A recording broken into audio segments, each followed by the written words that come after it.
On this week's Faster Than the World podcast, we cover the latest episode of NXT. It's another installment of Book 'em or Bust 'em. We preview the 6 big matches for next week's TakeOver, and Jake interviews Marc Charles of Outside Interference. It's Faster Than the World. Are you ready, Jake? I am fucking ready, Fritz. Let's go!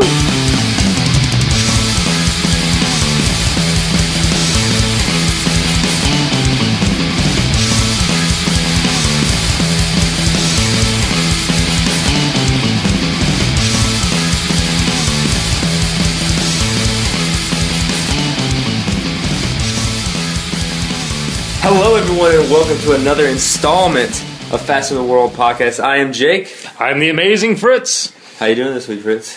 I'm pumped. It's a very special day. Do you know what day it is? It should be a holiday. If there was truly a wrestling nation, this is a holiday. I do indeed know what day it is, Fritz. It is none other than William Regal, or Lord Steven Regal's birthday. Current NXT commissioner and all-time great wrestler. What's your favorite memory of Regal, Fritz? Putting you on the spot here.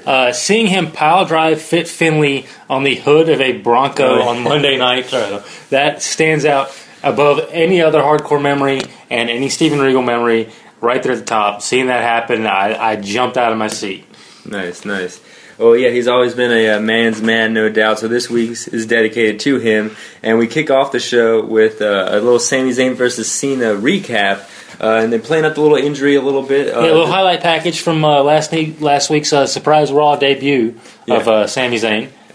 Former NXT champion Sami Zayn. Mm-hmm. And that'll play into the main event segment here on Raw, but on NXT. But we kick off with Solomon Crowe versus Baron Corbin. I thought this match was kind of cool. It was the first little test for Baron, a little offense, especially in the early going by Crowe. What'd you think? It's interesting to see that the crowd at the Full Sail University Arena is already starting to sour on Baron Corbin. I know. Where they were 100% behind him when they only had to watch him for 27 seconds. Now they've got to watch him for more. They're definitely against him. The interesting thing to me, though, is where I assumed he would have, lost it at that. He seems to be playing into that very much. Mm-hmm. Anytime the crowd goes after him, he seems to have plenty of time to work them. Yeah. So it's kind of a veteran move from the green Baron Corbin. I agree. Stepping on the head of Solomon Crowe at one point and then hitting him with a big clothesline. He did win with the End of Days. And then Rhino comes out and challenges to a match at next week's TakeOver show. Pretty excited about that match. This is going to be And a brawl ensues. Oh yeah. And then he gores a few fine young men in the NXT guard. And then we go to a Finn Balor promo. That was okay.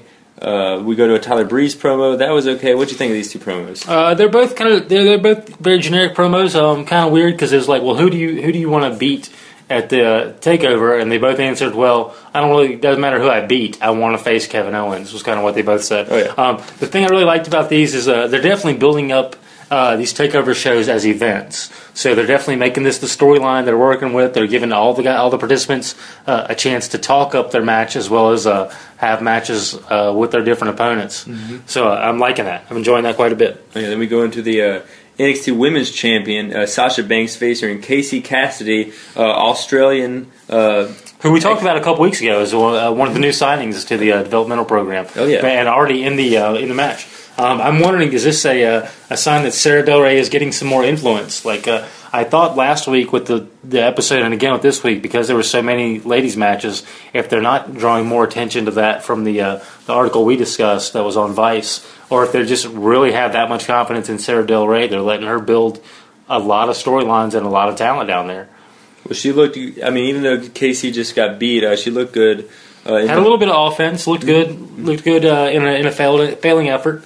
Yeah. Banks, Sasha Banks definitely won with the Banks statement there. It was a good match. I think good match to keep the show going here. And then we go to a Charlotte and Bayley promo in the back. So right away you're kind of like, okay, these guys, I know they helped each other out in the past, but why are they together? And they're together to challenge Dana Brooks and Emma, who they both respectively had problems with, to a match at the next TakeOver as well. Yeah, it's another promo building towards TakeOver, and once again, also more time for the ladies on camera. It's a couple of things we've been highlighting, and they're doing more of it. It's good to see it. Yeah, it's interesting to see how they do this. Maybe do a tag match I'm definitely looking forward to that hot tag, you know. And then we go to the back with the Uha Nation vignette. We don't know what they're going to call him in NXT yet. He gets the rub from Solomon Crow. He bounces off the ropes and gets 2 steps this week. So they're building to the big high spot. What do you think of it, Fritz?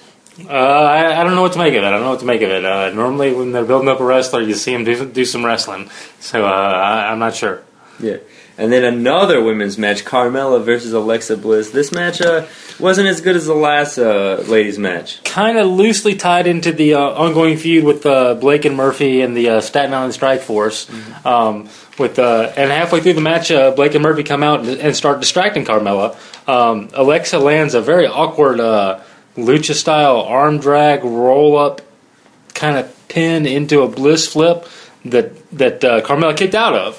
But then eventually she, with the help of Blake and Murphy, she's able to hit the Sparkle Splash for the win. Yeah, the Sparkle Splash definitely looks kind of cool. It's like a senton type maneuver. I can't really make heads and tails of it. It's like the original Tiger Masks. Not really a moonsault, but a twisting kind of splash. Yeah, and this is the 3rd or 4th time we've seen her on camera, but she's definitely improving. I think she can get better. She definitely needs some more work, but with moves like the Bliss Flip and the Sparkle Splash, who knows what her future looks like. But then after the match, Blake and Murphy were kind of shit-talking Enzo and Kaz a little bit, and just the mention of Carmella mentioning Enzo and Kaz got the crowd all hyped up. And if you don't know how over they are, Carmella did spell it out for you. S-A-W-F-T. Soft. And another preview for next week's TakeOver.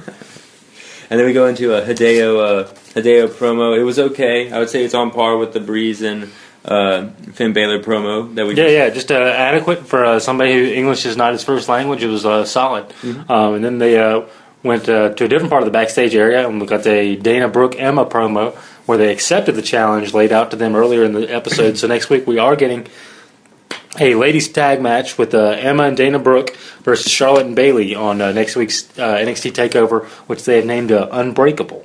More about that a little bit later in the show. Yeah, and then we go into the main event match-wise in the show. Adam Rose, main roster guy, and Tyler Breeze, I think a good pairing, versus Baylor and Itami. It was kind of a slow match, kind of took a while to get going. It was really cool at the end there where they were pretty much setting up a hot tag for Hideo the whole time. And then right as Hideo was about to win, Finn tags himself in. And then right as Finn's about to win, Hideo tags himself in. This all the while, Breeze just rolls Hideo up at the end for the 1-2-3, and then Breeze lays Breeze and Hideo. Breeze, the dark horse candidate in this match, you might say, lands a supermodel kick and a beauty shot consecutively on, I think it was Tommy, then Finn Balor. I think so too. Yeah, and then for good measure throws out another supermodel kick to his partner Adam Rose. Yeah, also awesome heel move. I guess he's kicked off the Rosebud Express this week. Hey man, but it makes him look strong here, taking on a main roster talent as well as his 2 opponents. Yeah, and like I said, I think a lot of people are especially on the internet and a lot of quote hardcore fans are easily going to overlook him in this 3-way match. So I think it's important to build him up. I think you nailed it when you said the match started slow, but I think that it made sense because all the important stuff was the end of the match. With Itami and Balor. With the feuding tags and trying to upstage each other and couldn't quite get it together, and then Breeze rolls in and steals another one.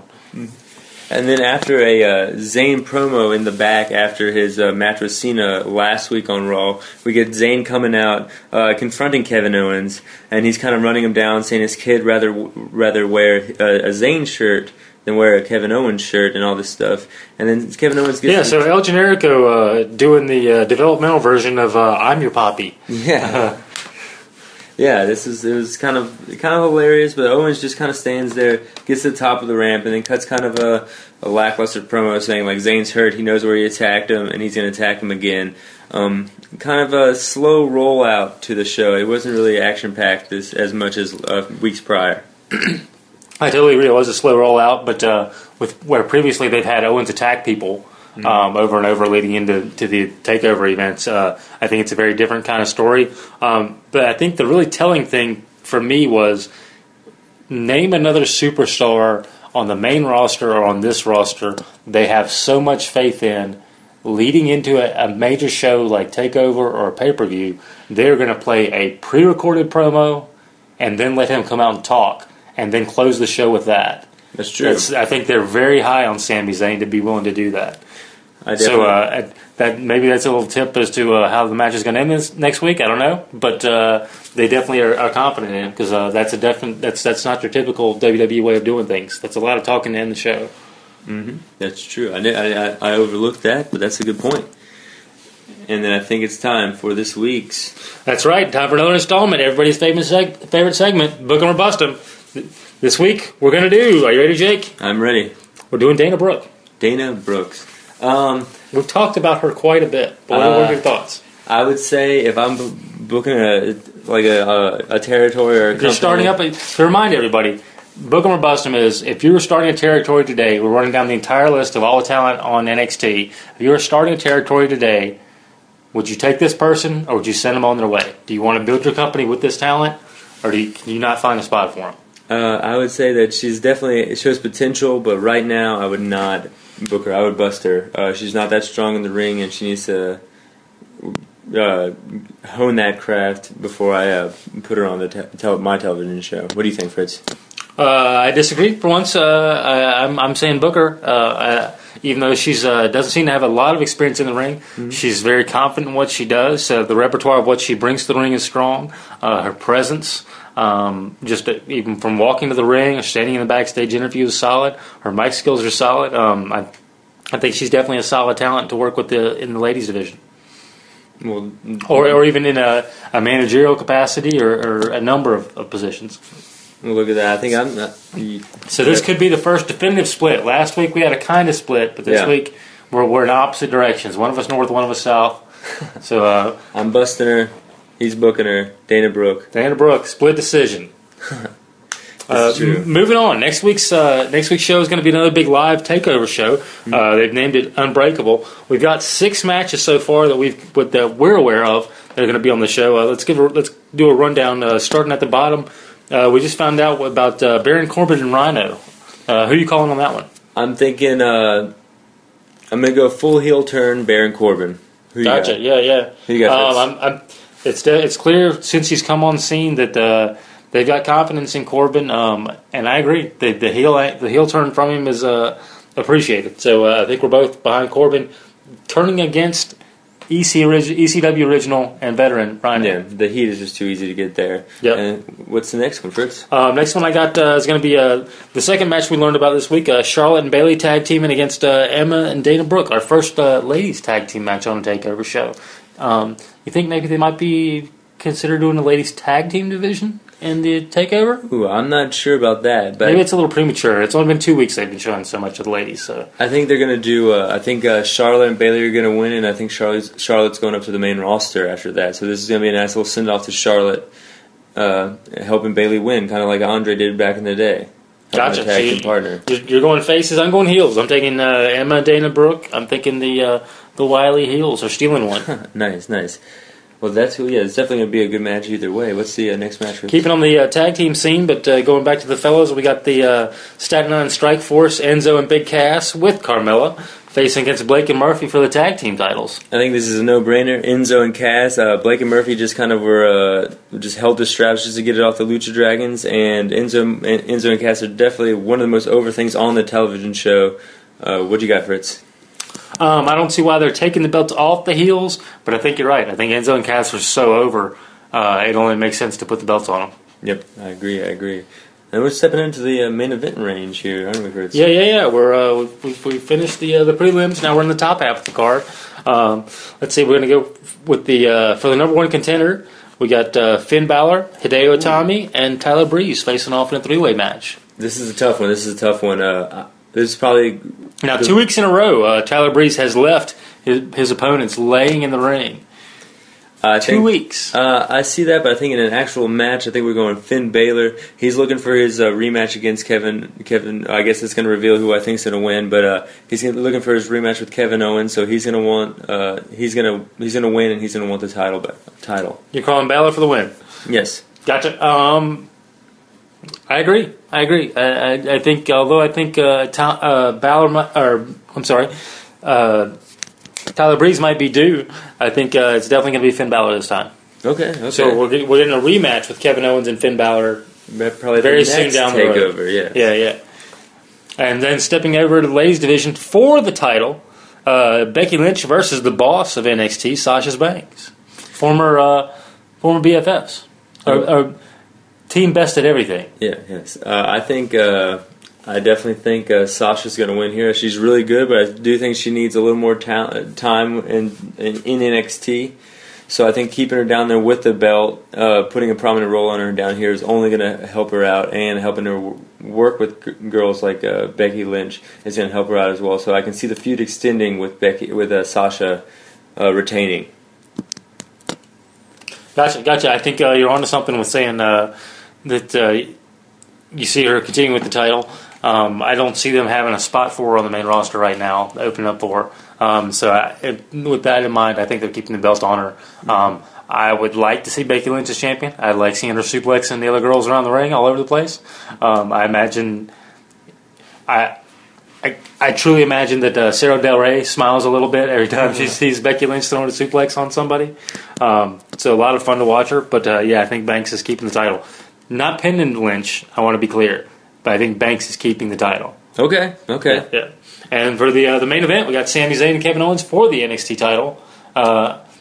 Sadly, not the I'm Your Poppy match, but for the NXT title. What you got? Well, I think I kind of already revealed it. I do think it's going to be Kevin Owens, especially if Sami Zayn is hurt and they have big plans for him. You keep him down here. You keep him, just like rested, and you don't really do too much with him. And then you have the big main event, Finn Balor and Kevin Owens for the next takeover.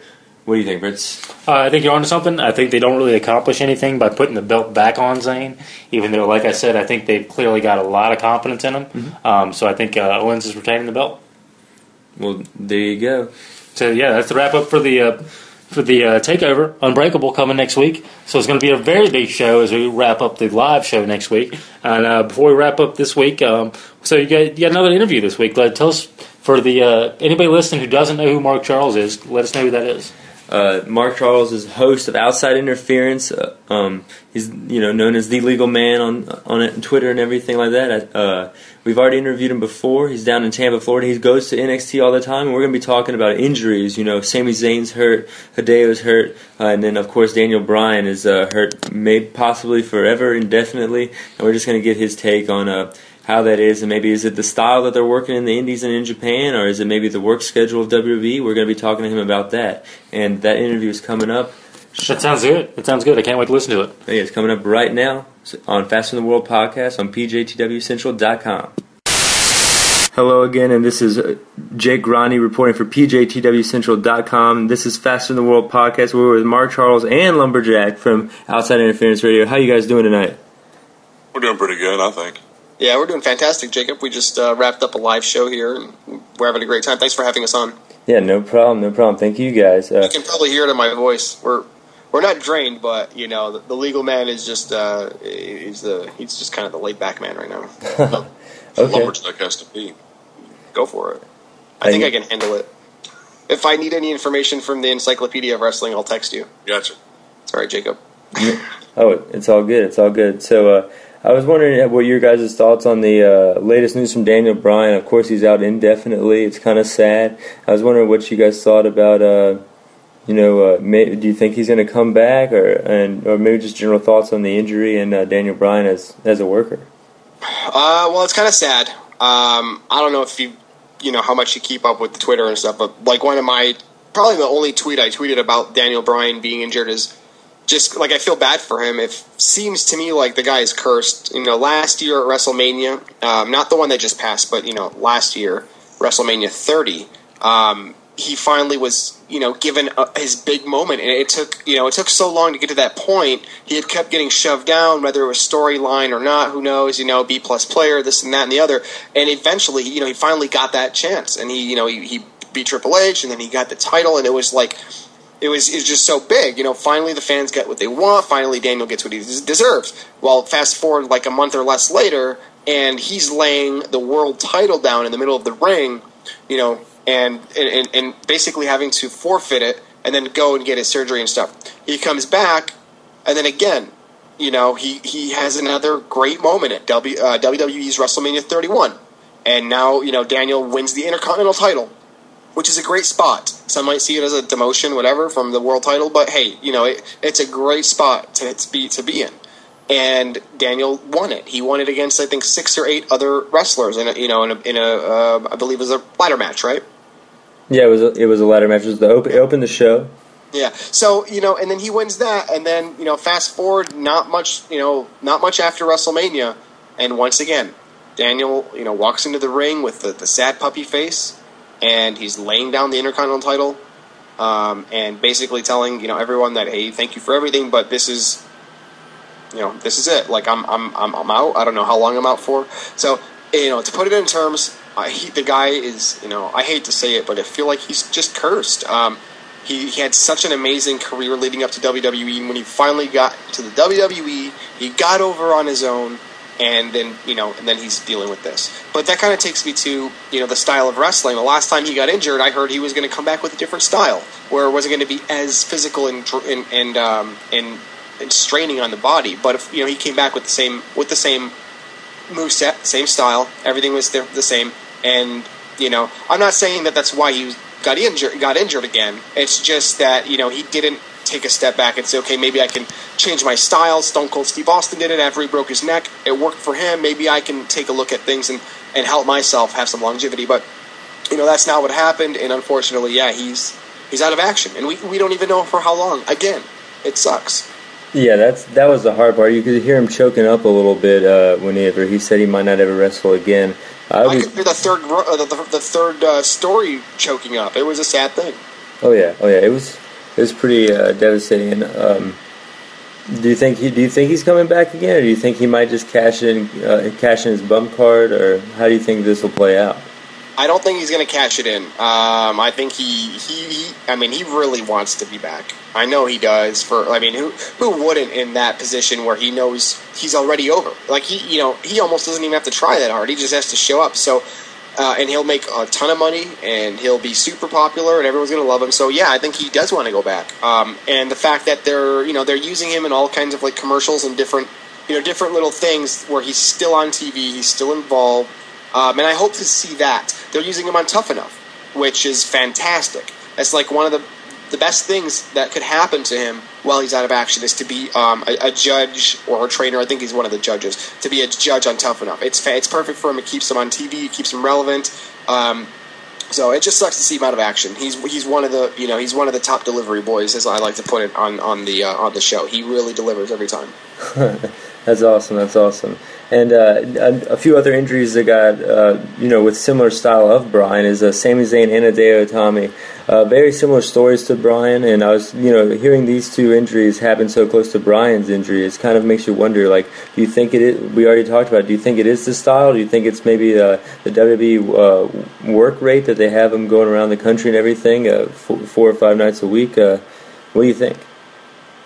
Well, it's no secret that wrestling has always been straining on a body. It's never been, will we get hurt? It's, when are we going to get hurt, and how's it going to happen, and how fast are we going to heal? It's a given. If you're going to be a professional wrestler and you're going to work for, especially for Vince McMahon, and you're on that schedule, there's no part-time schedule.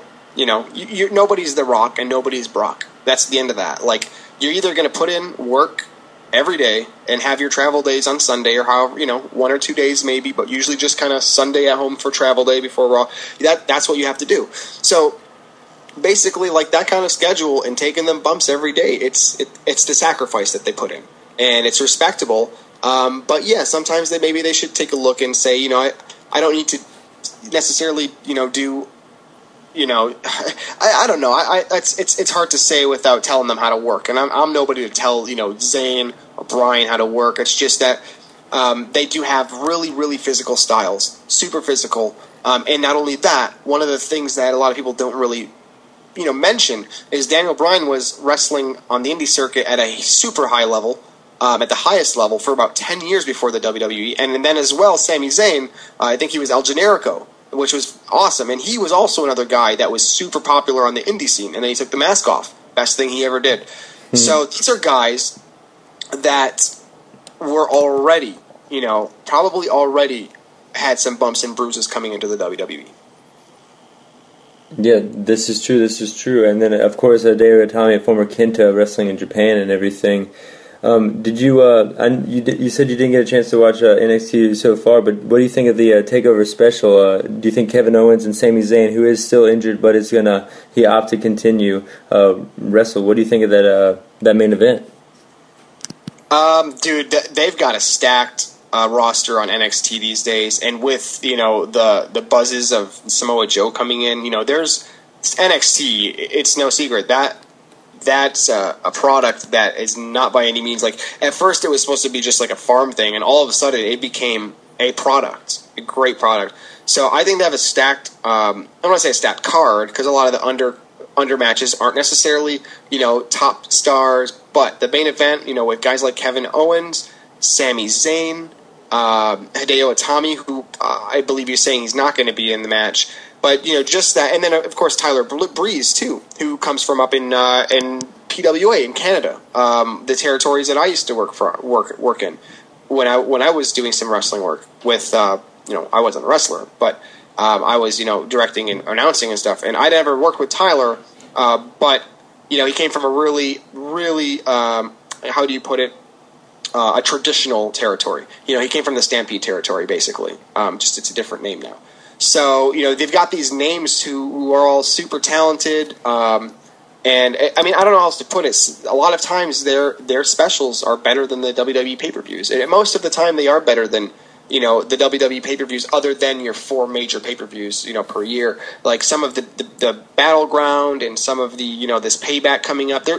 We'll put it how it is. These are in between. These are just segue pay-per-views. They're not necessarily. You're not going to necessarily expect to see, the cash-in of the Money in the Bank. You can't necessarily expect to see the big heel turn of John Cena on one of these shows. You kind of just got to take it for what it is. But NXT, they're putting out something special, and I'm really happy for that because it's still a WWE production with that high quality, but at the same time, it's a different roster, it's a different feel and different brand and everything. I couldn't agree more. I really appreciate you coming on, Mark Charles, and you said your Outside Interference comes on every Saturday, correct? No, it's actually every Wednesday now. Oh, following Wrestling Informant. Nice. Thanks, Lumberjack. Yeah, thanks, Mark. No, we appreciate having us on. Lumberjack's looking at me funny because he did the plug. Plug it again. We are on Wednesdays at 9 o'clock. We are following the Wrestling Informant radio show at 8 o'clock. Yeah, man. Jacob, thanks for having us on, dude. Anytime. Yeah, no problem. Thanks a lot, guys. Take care. That sounds really good, Jake. Well, before we wrap up, do you have any final thoughts before we head into TakeOver next week, or any final thoughts on the show this week? I'm really looking forward to the 3-way. I think even though they didn't do a very good job of building it this time, Sami Zayn and Kevin Owens definitely know each other quite well, and the chemistry there is going to be great. And we got the 2 ladies matching, keeping the card strong. I'm really looking forward to the TakeOver show, very much more than the Payback show in the main roster. Right on. Several things that we talk about each week that I like seeing happen. Again, more and more. See more of the ladies. See them given a more prominent position heading into TakeOver. I like seeing them building up these matches. I like seeing them doing promos as well as matches leading into the big shows. I like seeing building these young talent with the big guys. I can't wait for the show next week. It's going to be awesome. It's going to be awesome, and if you want to contact us, I'm on Twitter at JGProWrestling, and then go to PJTWCentral.com for all the podcasts. They're on YouTube, they're on Stitcher, they're on SoundCloud. This is Faster Than World Podcast. Faster Than World, can't slow down. See ya!